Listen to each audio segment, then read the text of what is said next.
Hello everyone, my name is Morgan Mullen. I am the Arts and Entertainment Editor here at The Coast. I am attempting to do a live. For some reason I'm having a little bit more trouble today than I have historically, but I appreciate all you wonderful people bearing with me because I promise it's going to be worth it. Basically, today, in advance of Nova Scotia's first ever celebration of Emancipation Day, which is happening on this Sunday, August 1st, we are going to be chatting with Dr. Charmaine Nelson. So Dr. Charmaine Nelson is a nationally leading researcher and academic focusing on the history of slavery in Canada, plumbing the depths of a field of study that this country is desperately far behind on. When I interviewed Nelson this spring for a story in The Coast, she explained that in America there is what she describes as a whole infrastructure studying the history of slavery, dating, I believe, as far back as the 1970s, she said, but hopefully she'll fact check me in a minute on that.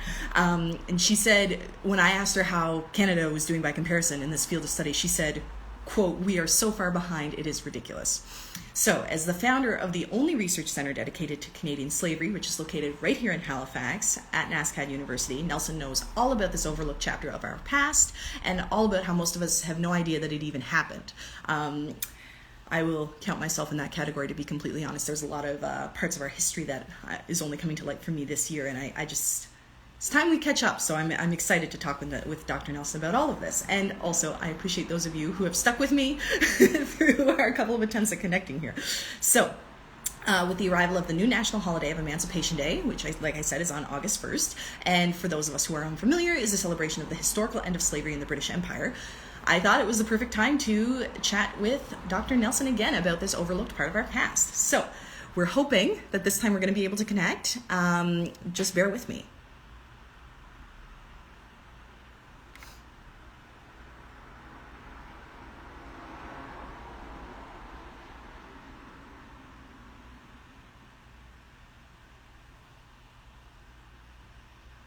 Quest that time. So I hope this means that she's on her way, which is great. Hi! Hi! We did it! Charm. I will say, my third time reading that intro, I was like, oh, I hope I like this, because now everyone really knows it well. So anyway. Oh, good. Hi, Morgan. Oh, it's so nice to see your face. Everyone, this is Dr. Nelson's first time being on Instagram Live, so let's give her a warm virtual welcome. I don't know if people use the wave button that much, but now might be a good time to start. So hello, everyone. Yeah. Hello. How's your day going so far? So far, so good. Thanks Excellent. to you, all this training. Oh, that's all right. We got to figure it out somehow. Yeah. Yeah. All right. Well, we're talking about Emancipation Day, which is coming up on Sunday.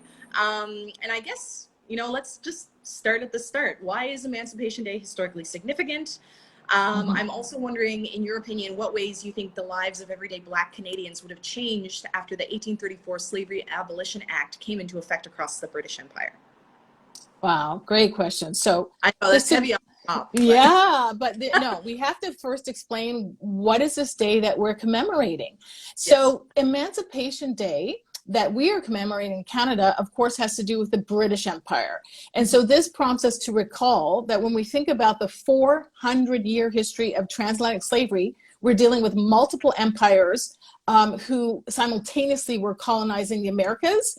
And to do so, they were expropriating and stealing free Africans as the dominant group of enslaved laborers then, right? 12 million Africans survived what we call the Middle Passage and ended up being scattered from Argentina to Canada, including the Caribbean. So that included places like, empires like Portugal, the Netherlands, Spain, France. People usually forget Norway and Denmark too. We're colonizing the Caribbean, and also, of course, Britain. So we, of course, during the Revolutionary War, were loyal to Britain. And of course, America became America at that point. So Americans abolished slavery on the back of literally the end of their Civil War. 1865 is when slavery ended. For us, it came earlier, not because of really agitation within Canada to end it, but there was an act passed through the British Parliament in London, England, in 1833 that became effective in 1834 that said everybody basically in our empire, almost everyone, needs to stop the practice of transatlantic slavery. So that included the regions that would become Canada. Okay, so that's emancipation for us, is the marking of that act becoming law. and then the end of a 200-year history of slavery in those regions that would become Canada under the French and the British. So that's the thing we have to think about too.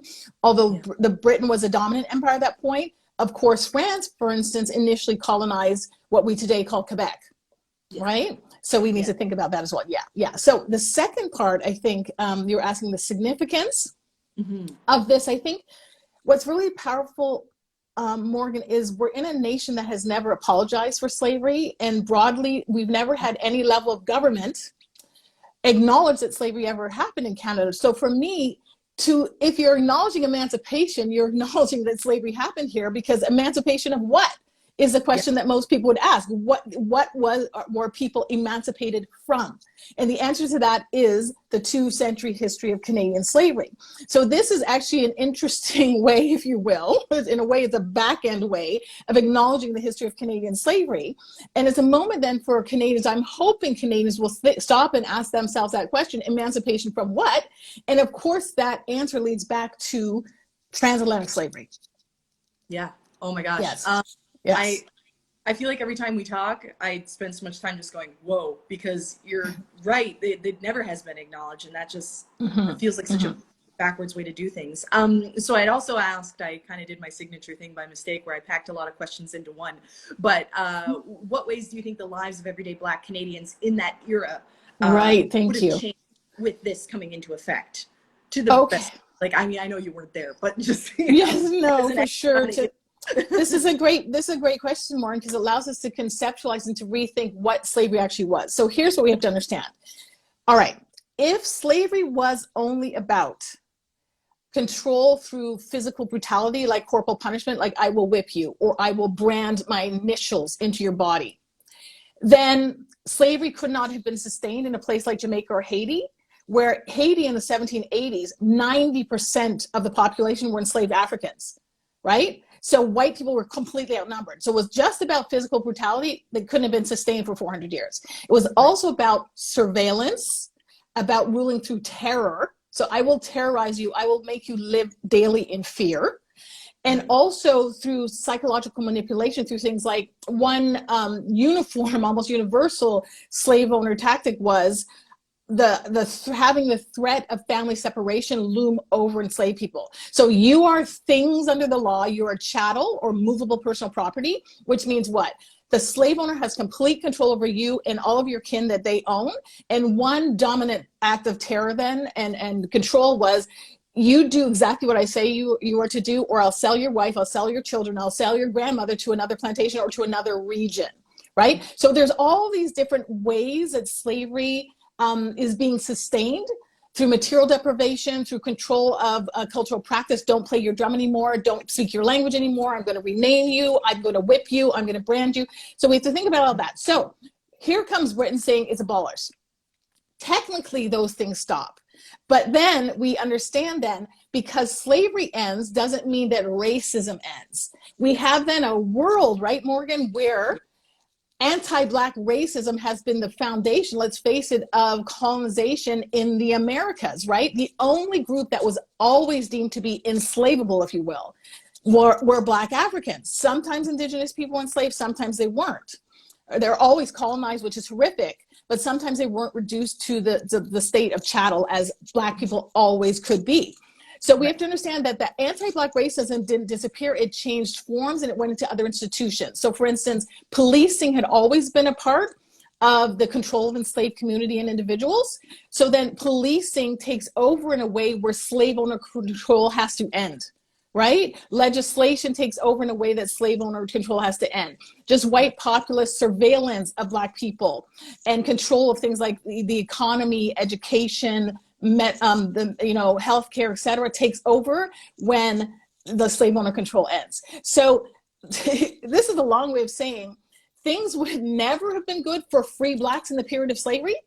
And for people newly freed, extremely difficult too, because you have to imagine too, how did the white slave owner feel to have to give up their property? Most of them would have been extraordinarily resentful at being told by the government, you can no longer own these human beings and benefit from the theft of their labor. So those people then obviously were already racist or already had racist ideologies of white supremacy. They don't disappear overnight. So how do they still enact them, for instance, against the free blacks that they maybe now have to employ and pay? Whereas before it could be like, I will just take your labor from you and steal it because I own you. So this is what we have to think about. And by the way, Morgan, why that's such a brilliant question too is because there's very little research being done in Canada on free blacks in the period of slavery and free blacks right in the aftermath of slavery. Right. Most of us that are really a handful of us are doing research on the experience of enslaved blacks in the period of slavery in Canada.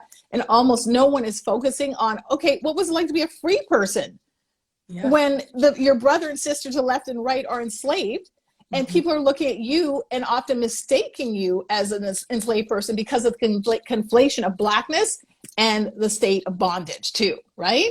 So those are such beautiful questions. And we really need more students and scholars to start to take a deep dive and look in the archive for evidence of that.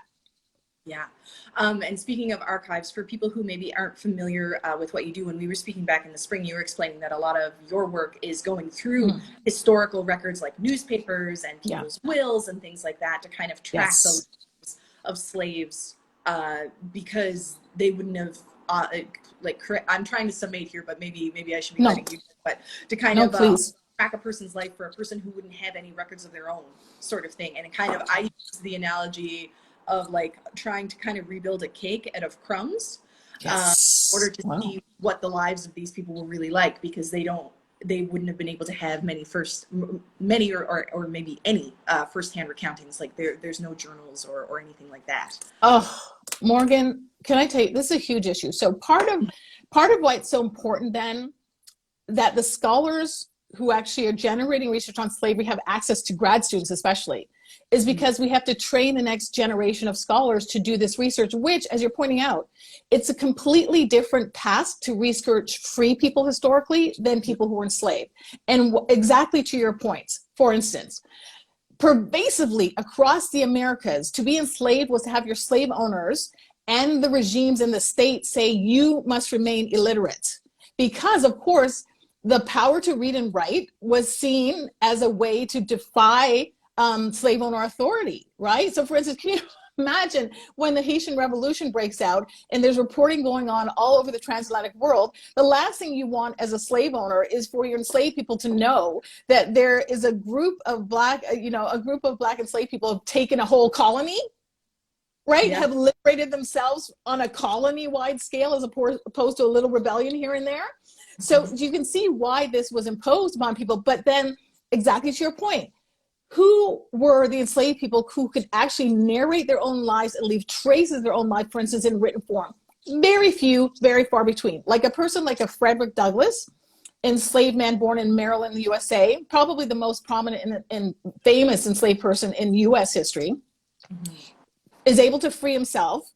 And like extraordinarily, Morgan, he goes on to be a statesman, an editor, a newspaper owner, and writes 3 autobiographies. Like there's one Frederick Douglass, okay? That's it. There, sometimes you have someone else who's able to write a so-called slave narrative, or they're dictating their life story to a white abolitionist who's then transcribing it, right? Because they can't write themselves. So then always too, we're taking this with a grain of salt because of that lens. But to your point, then what are we looking for enslaved people? Sadly, we're constantly looking for documents where they were described by the slave owner.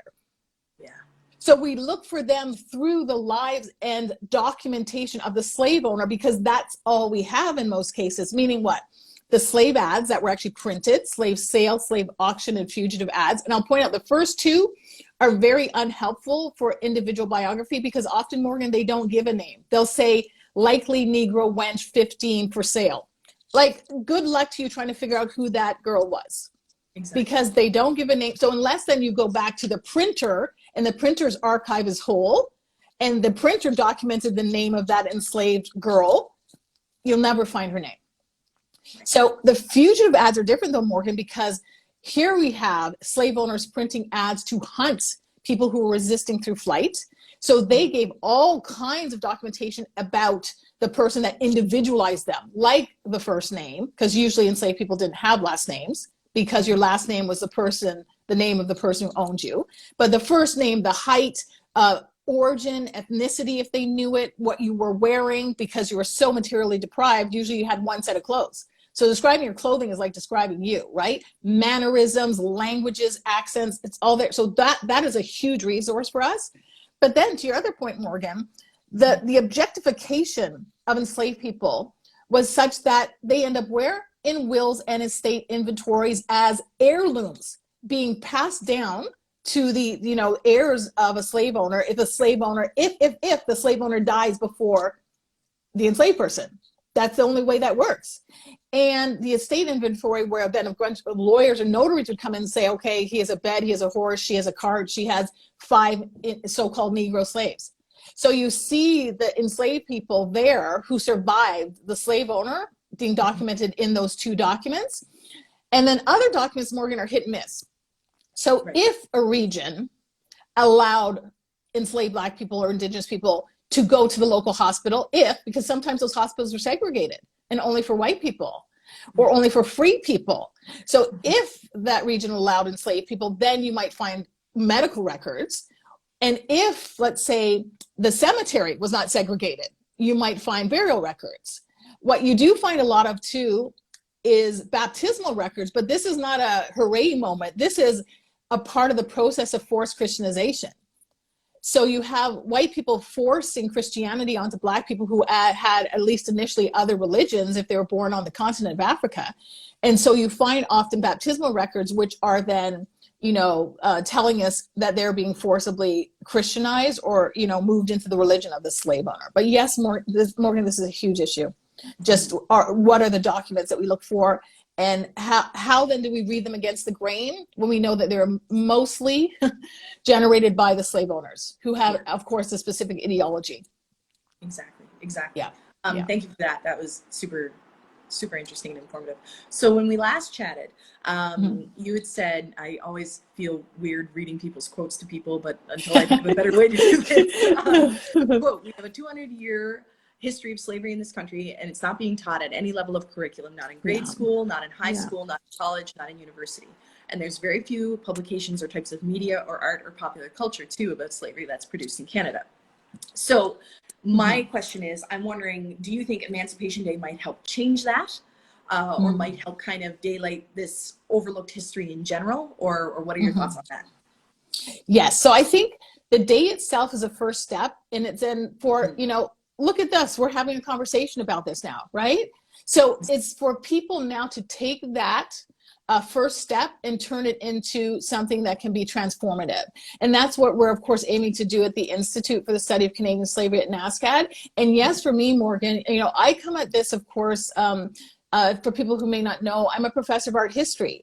And that is weird and strange in the field of transatlantic slavery studies. As most people would guess, the majority of people studying slavery are what? Historians. But here's the thing, why art historians have to be at the table. There is a 400-year history of representation that is created that is mainly either pro-slavery or anti-slavery across all those empires we talked about at the top, you know, that is dealing explicitly with slavery. So we have this visual archive, not just a bunch of events and battles and, interactions happening, but we have it being documented visually. Who has the chops, basically, to analyze those things as documents and as art objects and as forms of visual culture are really art historians.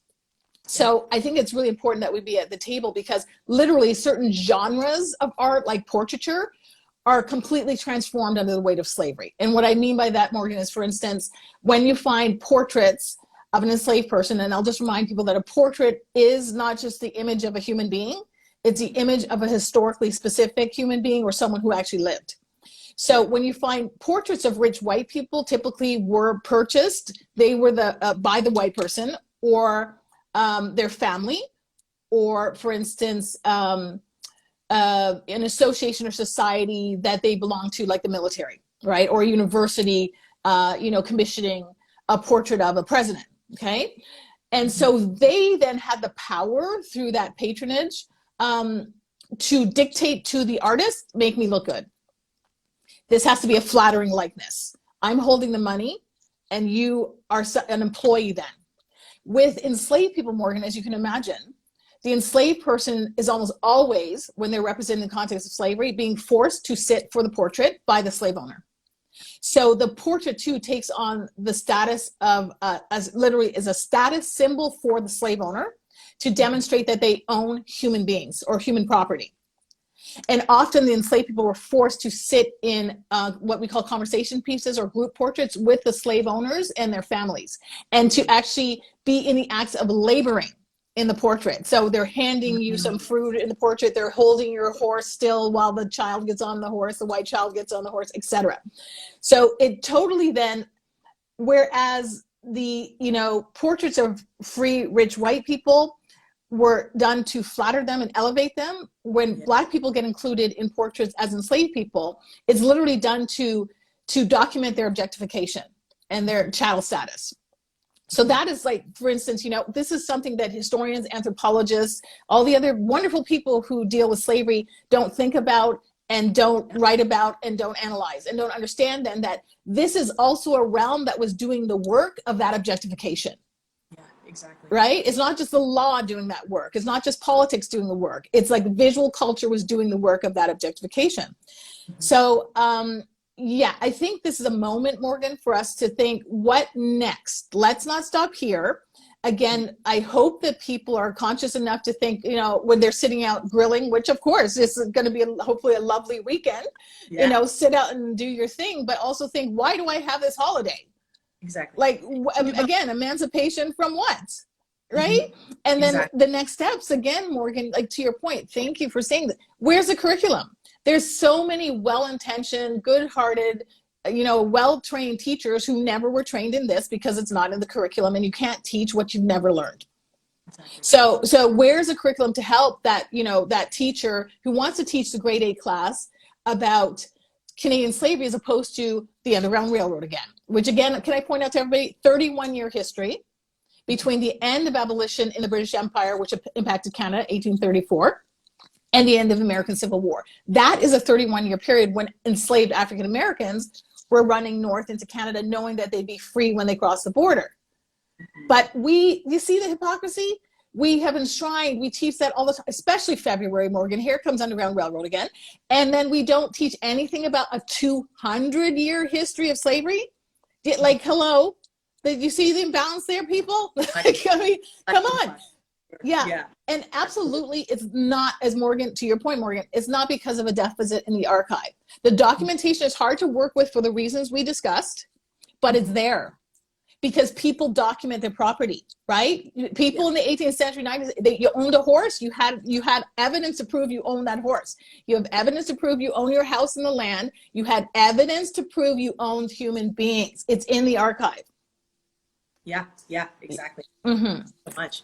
All right, so we talked about how, like, yeah, you know, Emancipation Day is, you know, I love this emancipation from what, because I have this image in my head of, like, I don't know if this is, you know, a COVID pod gathering for like an outdoor meal and kind of, you know, having some conversations, hopefully. Like, yes, I hope so. I hope people will. Yeah.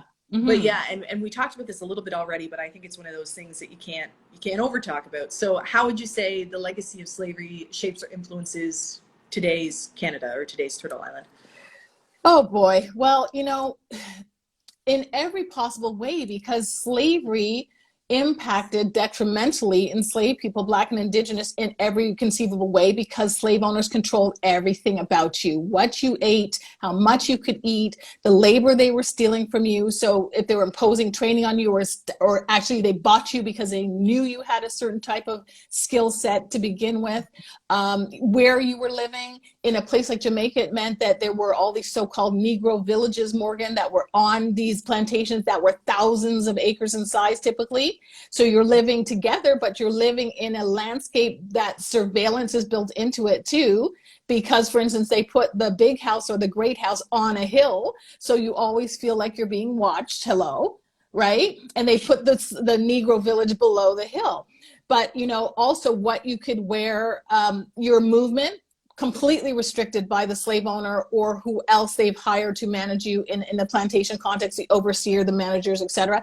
So coming forward to your point, today, why does policing look like it does?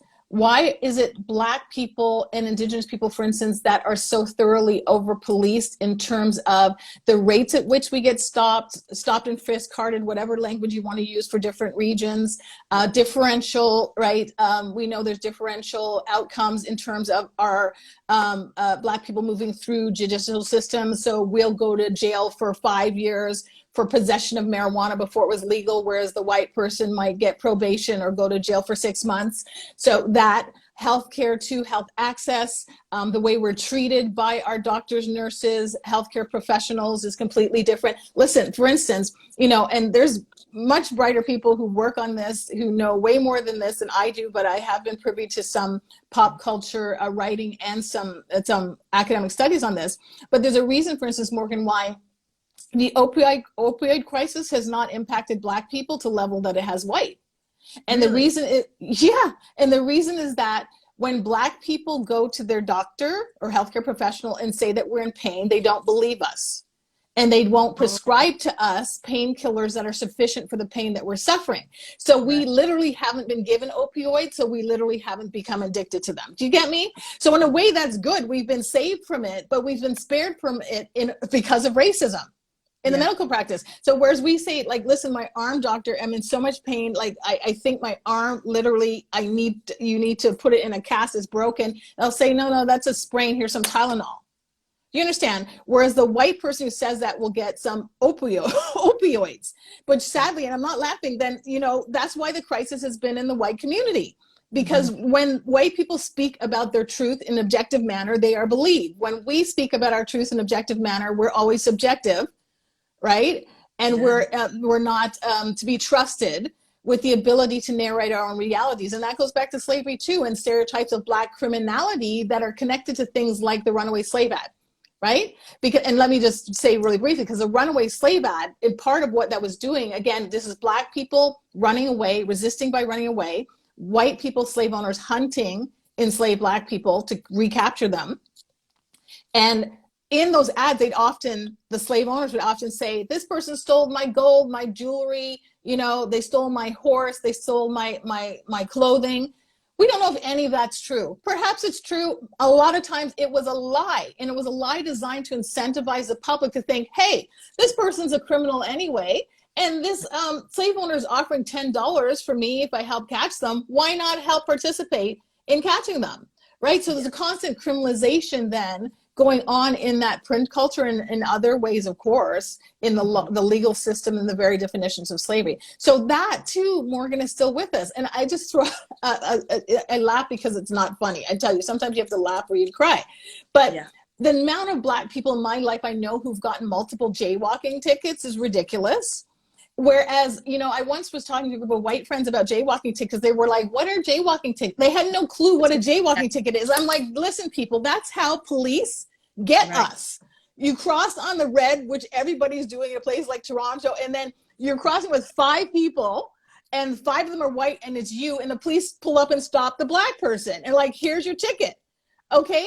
Like, this is, I'm telling you, this is what happens to us, right? So part of it too is, and there was a case, I believe, in St. Louis not too long ago, but, you know, they did an investigation, found that the ticketing of Black community was a way to fund literally the municipality. They were ticketing Black communities at a disproportionate level for things like not having the lid on your garbage can. Okay? Whereas a white family who forgot the lid, or the garbage truck came and threw the lid on the ground, didn't get the ticket, but the Black community did.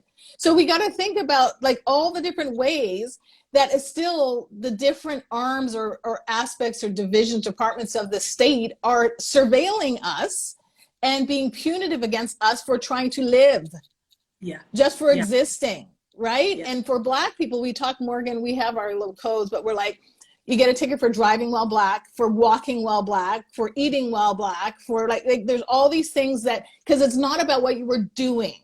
It's about who you were being when you got that ticket or when you had the confrontation with the police. So policing is huge, but also education, is huge. There's beautiful, wonderful teachers, but there's also a lot of racist white teachers with a lot of authority, and they have ideas about Black inferiority, and they impose them on their students, unfortunately. You know, and a case in point, in my own life, my older sister in grade 8 was all excited to go to high school. We're in Ontario, so you know, high school is 9 to 13 at that time. And that's the moment where the teachers and your parents are telling you, okay, you're going to enroll in what? Basic, general, or advanced courses. And in Ontario, and I think across the country, if you're not in advanced courses, you can't go to university. Yeah, I believe so that. Right. So at home, Morgan, of course, my dad was a teacher. My mom is educated. It was just not a question. Everybody's going into advanced courses because you're all going to university. Well, my teacher, my sister's grade 8 geography teacher pulled her aside and said he thought she should go into basic courses because she should be going to a vocational high school. Nothing against vocational high schools, but she was,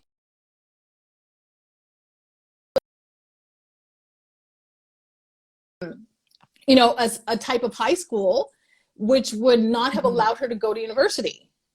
And today, can I just say, drum roll, please? My sister is a dean of a law school in the USA. So, hello, if my parents weren't like, hell no, and my dad like went to school and like had some words with the principal and like, don't you ever let this man speak to my child again. Because he has an agenda that has nothing to do with her performance and her capability. And he's not trying to build her up and push her forward. He's trying to take her down. Right. Yeah. But if you don't have parents like that, what would have become of my sister if she didn't have parents who were on the ball on that one? And not everyone does have those kind of parents. Kind of rewinding a little bit too, when you're talking about jaywalking tickets and stuff like that. I think and even about slave ads. I just think it's a little important, and you know this, so this is more just for people who are watching. But I always like to note that there's a lot of those slave advertisements that were run in daily newspapers in Halifax historically, and also we do have a lot of records here in like today's Halifax of people having these same kind of interactions with police. So just a reminder, because sometimes white people like to think, oh well, that doesn't happen in my city, that doesn't happen in my country, that doesn't happen in my whatever, but it does, and it is. So yeah. Thanks for that, Morgan. Yeah, good for your sister that, you know. Yes, but I gotta say, like, it's my parents, like, here's the thing that people have to understand. Because of the pervasiveness of anti-Black racism in the nation, Black parents are having to deprogram their Black children after they get home from school and tell them what they've been taught that is just false, and what they've been taught that is actually harmful to them as Black people. Right? So because my parents were active in doing that, they could catch stuff like this. But you have to think too, because so many Black people are still economically deprived because of different forms of racism and education and labor, etc. Often Black parents then will be, for instance, in hourly wage jobs, not salary jobs with benefits. So literally when it's time for the PTA meeting or the teacher conference, they can't make it in time. It doesn't mean they don't love their kid and they're not interested in their education, but they can't get off the bus and make it to school in time for that meeting. So the teacher, the white teacher, might perceive, oh, this parent doesn't care. Right. It's like, no, the parent is still doing the second shift of the third job. Right? Exactly. It's like huge difference. Yeah. Definitely. Yeah. Did I cut you off there by mistake? No. Okay. No. Great. All right, so I have one more for us here, and we might have already covered this one, but what would you say are some of the biggest issues facing Canada today in terms of reparations or ending anti-Black racism, or just racism? Wow, that's a great one. Okay, so reparations and anti-Black racism. So I think the reparations conversation is far more advanced. For instance, there's different groups of people working on this, like actively advancing these calls in the Caribbean. And one of the scholars behind it is Sir Hilary Beckles, who is one of the head administrators at the University of the West Indies, and he's specifically based in Barbados. And so they've advanced that conversation far more than we have in Canada. And also from just you know, Morgan, any kind of temperate climate or cold climate region where slavery has been forgotten, like the American North, like Argentina, for instance, like, you know, enslaved people were brought back to Denmark and Norway, the conversation is far, far behind, in part because those regions have strategically erased slavery like we have, in part because we have embraced the stereotype that slavery was always tropical and plantation in nature. Yeah. So, it couldn't have happened here because we have cold winters, and if slavery was about plantations, then it makes no sense that it happened here. So I think we have to move through the educational process before I think that the reparations conversation would become more viable here. But of course, we have to think about it, because what people don't understand when they say, oh, this is unviable, or what are you talking about? The people who were enslaved are dead. Those are the people who should be paid back. Oh, okay. So here's the thing. We know capital doesn't disappear. It transforms and it gets passed down. And that's what white people allowed themselves to do for 400, now 500, 600, going on towards 600 years. In the period of slavery, we have to understand economically what happened is white people literally didn't allow enslaved Black people to accrue any wealth for themselves. So Black people for 400 years had nothing called transgenerational wealth that white people were accruing, right? And also, if you think about in terms of corporations too, like, and businesses, like something like Lloyd's Bank in England started off first as a coffee shop. So they were selling the slave-produced crops from the Caribbean in places like London. Then it became a space known, a coffee shop known for, this is where you come read the papers, gentlemen, to know about shipping. But the shipping had to do with slavery. Like what ships are to drop off from, for instance. And then it turned into, I believe, an insurance company and a bank. Like that money went nowhere. It just all shape-shifted into what it is now. So for that 400-year period, or the whatever period that existed in slavery, right, they were literally making money on the backs of enslaved Africans that then transformed them into what they are today, right? So we have to think, yes, money is due. It would have been wonderful if it could have been paid to the people who suffered slavery, but it is due arguably to the descendants, the Blacks in diaspora, who were never able to be handed the wealth that should have been given to our ancestors, who are the ones who were forced to help build the Americas. Yeah, exactly. Because it's a hell of a head start, right? From in all kind of tangible and intangible ways. Yeah, absolutely. Yes. That's why, seriously, like a lot of Black people do not have what you call, and more, of course, more statistics exist on this in the USA than Canada, because we don't have people doing the research in the same way. Exactly. And Stats Canada often doesn't do racial research, surprise, surprise. But, like for a white household, they're so much far ahead in terms of the liquid, let's say, wealth, as well as like the assets that they own compared to a Black family. It's really discernible today then in wealth in community and wealth in individual families. Yeah, absolutely. Yeah. Absolutely. Thank you. That's so well put. So, I mean, I think we've given people a lot to talk about when they're hanging out on Monday on Canada's first Emancipation Day. Emancipation from what? I think that's a really good question that I hope that we're all thinking about. Do you think, is there anything else that we should talk about before I let you go? I think just that, I would ask, the pushback I get when I lecture a lot in Canada, Morgan, is sometimes from white Canadians, to be frank, who want to insist that their experience of Canada is everybody's experience of Canada. And we really have to stop that. So we really, if we're going to advance race relations in any way, we have to listen to each other. And frankly, it's Black community, Indigenous community that have not been listened to. When we speak about our experiences and what they look like today and what they've looked like in the past, we're constantly doubted, and we're constantly seen as being, too sensitive, hypersubjective, and all of that. It's like, no, we're living daily an experience of race and racism, which, unless a white person is in intimate contact with us, so they're like your best friend, or they're a really close work colleague, or they're your partner, they don't see it. Or they don't, and can I point, or they don't want to see it. Because here's the thing, there's white people in Canada have been trained to know what to say and what not to say in mixed company, in mixed racial company. So when white people are together, they're often doing and saying things that they know to be inappropriate, that if I showed up, they'd stop. But when it comes time for them to speak truthfully about what they know of racism, they'll deny that those things are happening and that they experience or partake in them.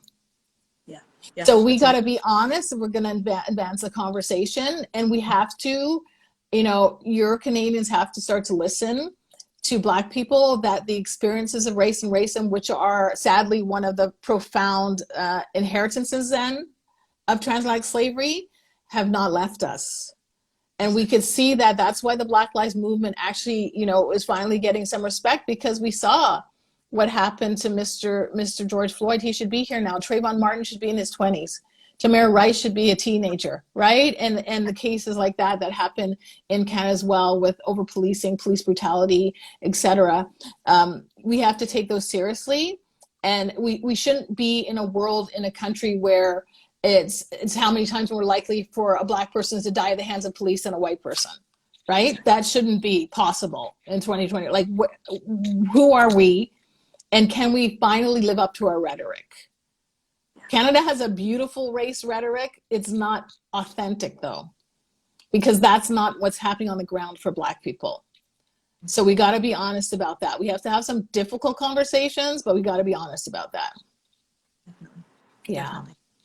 Yeah, amazingly put. Thank you so much. So just for anyone who tuned in partway through, I'm Morgan Mullen, Arts and Entertainment Editor here at the Coast, and we have been chatting with the wonderful Dr. Charmaine Nelson all about Emancipation Day and just, Canada's overlooked history of slavery and what that means in life today. So thank you again so much for joining us. We really, really appreciate it. Morgan, I don't know thank you. But there have been a lot of people saying that they've learned a lot and they really appreciate it. So we all really, really appreciate you giving so much of your time and being with us today. So thanks. Thanks for everybody for tuning in, and have a wonderful long weekend. And Morgan, thank you for these opportunities. Hey, thank you. Let's keep in touch. Yeah. Thank you, Morgan. All right. Yeah. Have a good day. Bye. Bye.